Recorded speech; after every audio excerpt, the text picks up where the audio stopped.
மேல்புறம் வடக்கு ஒன்றியத்தினுடைய ஐடி பிரிவுடைய சார்பாக இந்த கடையாளமூட்டிலே இந்த பொதுக்கூட்டத்தை மிக சிறப்பாக நடத்தி இருக்கின்றார்கள். அதற்காக ஐடி பிரிவுடைய பொறுப்பாளர்களுக்கு என்னுடைய மனப்பூர்வமான வாழ்த்துக்கள். நான் பின்னாடி இருந்தேன், வெளியே இருந்த ஆதரவு தாரேன்னு சொன்னேன். இல்லை அண்ணாச்சி நீங்க உள்ள வந்து ஆதரவு தரேன்னு சொன்னதுனால உள்ள வந்து சரி உங்களை வாழ்த்தி அவ்வளோ எல்லாம் ஜெயிச்சிடலாம். எல்லா பேரும் பேசினார்கள் சாதனை சாதனை சாதனை சாதனை. இதுதான் உண்மையும் கூட. எத்தனை நாள் பேசினாலும் தீராது. காங்கிரஸ்காரன் சொல்லியான், கம்யூனிஸ்டுக்காரன் சொல்லியான், திமுக காரன் சொல்லுதான், எல்லா கட்சிக்காரனும் சொல்லுதான் மீண்டும் நீங்க தான் மீண்டும் நீங்க தான் மீண்டும் நீங்க தான் அப்படின்னு. இது நம்ம சொல்ல வேண்டிய அவசியம் இல்லை. மீண்டும் நாம தான். எண்ணிக்கை எவ்வளவு மட்டும்தான் பிரச்சனை. அங்க 400 இங்க 1 கூட வேணாம். இந்த 1க்காக நம்ம வேலை செய்யலாம், அவ்வளவுதான். கன்னியாகுமரி மாவட்டத்தினுடைய மக்களுடைய பொதுமக்களுக்காக வேண்டுகோள். நீங்க மதத்தை பிடிச்சுக்கிட்டு காலம் பூரா தூங்கிக்கிட்டே இருக்காதீங்க. மாவட்டத்துடைய வளர்ச்சியை பற்றி கவலைப்படுங்கள். கன்னியாகுமரி மாவட்ட மக்களுக்கு வேண்டுகோள். ஒன்னும் செய்ய மாட்டான், 5 வருஷம் கழிஞ்சு வருவான். பிஜேபி ஜெயிச்சிடக்கூடாது. அதனால எங்க குத்துங்க, கையில குத்து, காலில் குத்து, அறிவாளில் குத்து. நம்ம ஆளும் எங்க மோகன் செத்தாலும் பரவாயில்ல, மருமக தாதியில் இருக்கணும். மோடியை தோக்கடிக்கணும். மோடியை தோக்கடிக்க முடியுமா? உலகத்தோட போட்டி போட்டு அந்த போயிட்டு இருக்காரு. உலக நாடுகள்லாம் சொல்லுது. அந்த அம்மா சொல்லிச்சு, உலக போர் வராம இருக்குன்னு சொன்னா நரேந்திர மோடி பேசினா வரா இருக்குன்னு சொல்லியாங்க. அந்த அளவுக்கு அந்த அளவு போயாச்சு. இவன் சொல்லி மோடி வரப்படாது, மோடி வரப்படாது. அதனால மோடி அங்க வருவாரு. கன்னியாகுமரி மாவட்டத்தில் இருக்கக்கூடிய மக்கள் கொஞ்சம் சிந்திச்சு வரக்கூடிய காலகட்டம். மதத்தை வச்சோன்னு எதுவுமே செய்யல. வடகிழக்கு மாநிலங்கள் கிட்டத்தட்ட 50% மேல் சிறுபான்மை இருந்து கொண்டிருக்கக்கூடிய கோவா மாநிலத்தில், மணிப்பூர் மாநிலத்தில், அசாம் மாநிலத்தில் எல்லாம் சிறுபான்மையர் ஓட்டு போட்டுதான் பிஜேபி அங்க ஆட்சியில் இருக்கு. அவனோட முட்டாளா அது கன்னியாகுமரி மாவட்டத்துக்காரன். அவனோட முட்டாளா இருக்குதியா? அவனுக்கு விவரம் தெரியுது.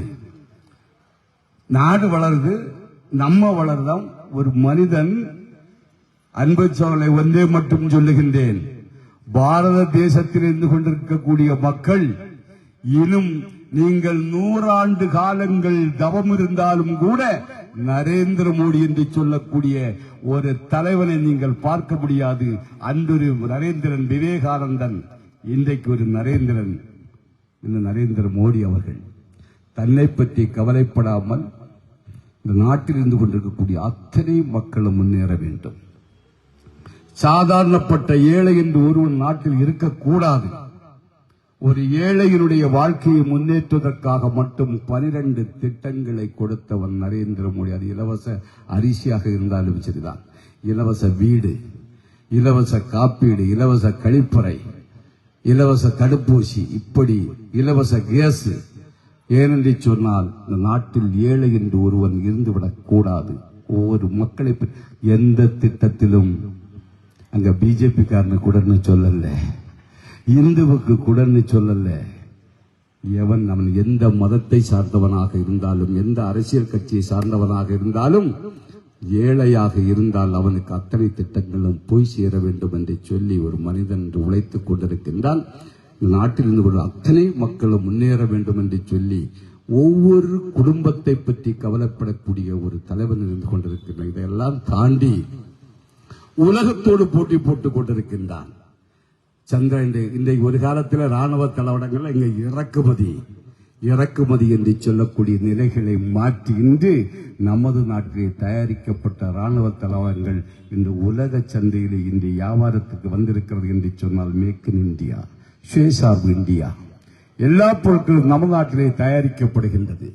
உலகத்தோடு சந்திராயன் 3 என்று சொல்லக்கூடிய விண்கலத்தை உருவாக்கி இன்று அது விண்ணிலே பிறந்து நிலவிலே சென்று நமக்கு தகவல்களை தந்து கொண்டிருக்கிறது.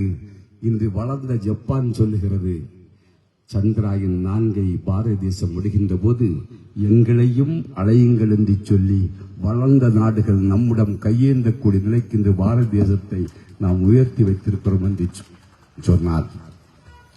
₹1 லஞ்சமில்லாத ஒரு அரசாங்கம் 10 ஆண்டு காலத்தில் ஒரு பாராளுமன்ற உறுப்பினர் மீதோ ஒரு அமைச்சர் மீதோ ஒரு ஊழல் குற்றச்சாட்டு கூட சொல்லாமல் ஒரு அரசாங்கத்தை 10 ஆண்டுகள் ஒருவன் வழி நடத்தியிருக்கிறார் என்று சொன்னால் ஊழல் மலிந்த பாரத தேசத்தில் 60 ஆண்டு காலங்கள் ஊழலை தலைத்தூங்கிய பாரத தேசத்திலே ஊழலில்லாத பாரத தேசத்தை உருவாக்கி இருக்கின்றார்.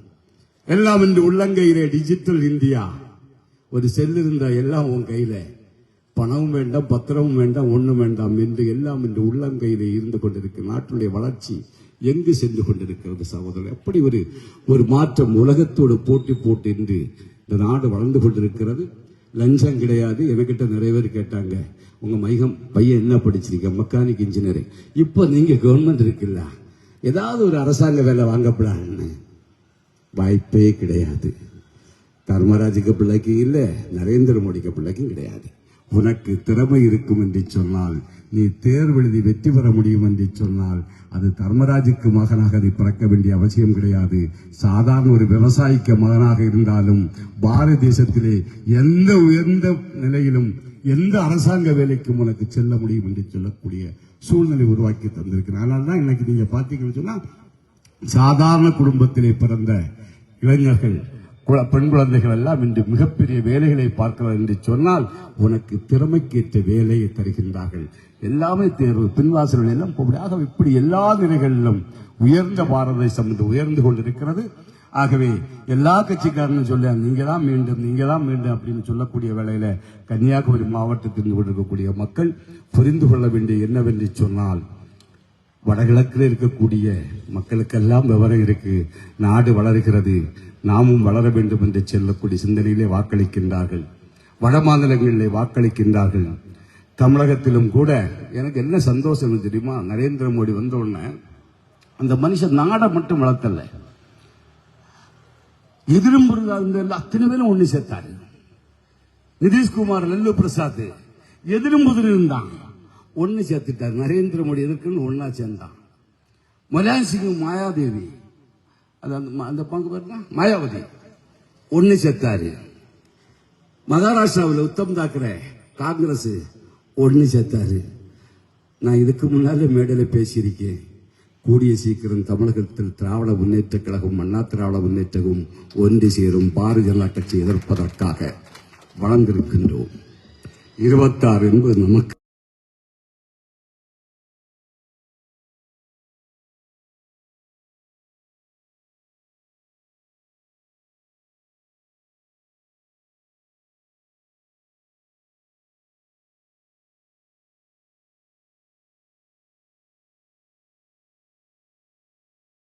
தமிழகத்திலும் ஒரு யோகி வருவான், புரிந்து கொள்ளுங்கள், வந்திருக்கின்றான். அதுதான் அண்ணாமலை என்று சொல்லக்கூடிய ஒரு மாபெரும் மனிதன் என்று உருவாகியிருக்கான். திமுக கண்ணுல பேர்ல போட்டு ஆட்டிக்கிட்டே இருக்கான். எல்லாம் பயந்து ஓடுகிறார்கள். யோகியை ஏன் சொன்னேன்னு சொன்னா, அரசியல் வரலாறில் ரவுடிகள், மாஃபியா கும்பலு ஏழைகளுடைய சொத்துக்களை அபகரித்ததாக வரலாறு இன்னைக்கு தமிழ்நாடு நடக்கக்கூடிய மாதிரி இதே மாதிரி உத்தரப்பிரதேச மாநிலத்தில் நடைபெற்றுக் கொண்டிருக்கிறது. முதலாக அந்த ரவுடிகளுக்கு சொத்தை எடுத்து 76 ஏழைகளுக்கு வீடு கட்டி கொடுத்த ஒரு தலைவன் இருக்கிறார் என்று சொன்னால் உத்தரப்பிரதேச மாநிலத்தில் முதலமைச்சர் யோகி ஆதித்யா.